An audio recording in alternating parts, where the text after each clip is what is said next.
I'm Kimberly Liu, and I attend Corbin University. When I was 4 months old, we moved from California to Eureka, Montana. While we were there, we had two details. One went to Alaska, and the other one was to Washington, D.C. At 7.5, we moved to Summit County, Colorado. And from there, we moved to California for 4 months, came back, and then went to upstate New York, where we lived until I was 18. And then 5 days before I came here to Corbin, we moved to upstate Washington over in Twisp.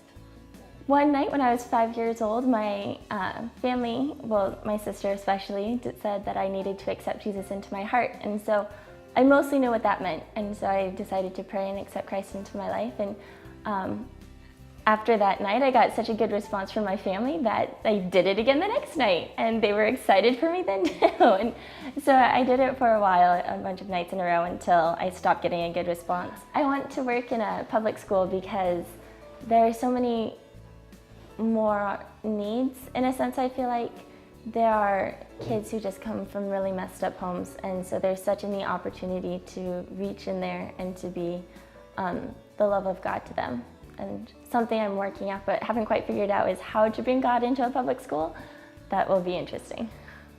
She's grown to be the kind of woman who really wants to love other people and finds joy in that. So when you combine that with a great skill set and you go into public education, it makes you an outstanding teacher who's willing to make sacrifices and be the kind of Christian woman that God wants her to be in a public school classroom. Kimberly is just a dear, but she's really bubbly and outgoing. She isn't afraid to just walk up to someone and meet them and start asking them questions. She's also... When I first came here freshman year, I think it was Dr. Hoff made a comment about how that's something other people comment about Corbin, and how it's something we want to keep is when we pass someone, we make eye contact with them.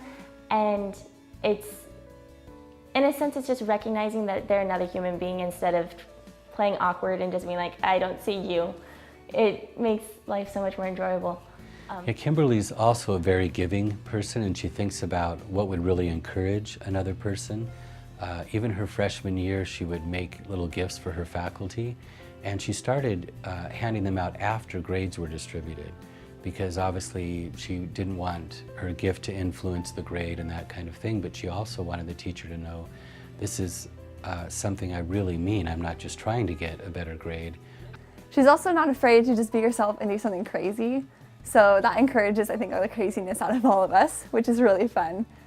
The relationships are so valuable because overall we're all here seeking to know God more and to build that relationship first and foremost. And so it's so encouraging to be challenged by other people, to grow in my walk with Christ, and to be able to challenge others and provide that support myself when the occasion arises.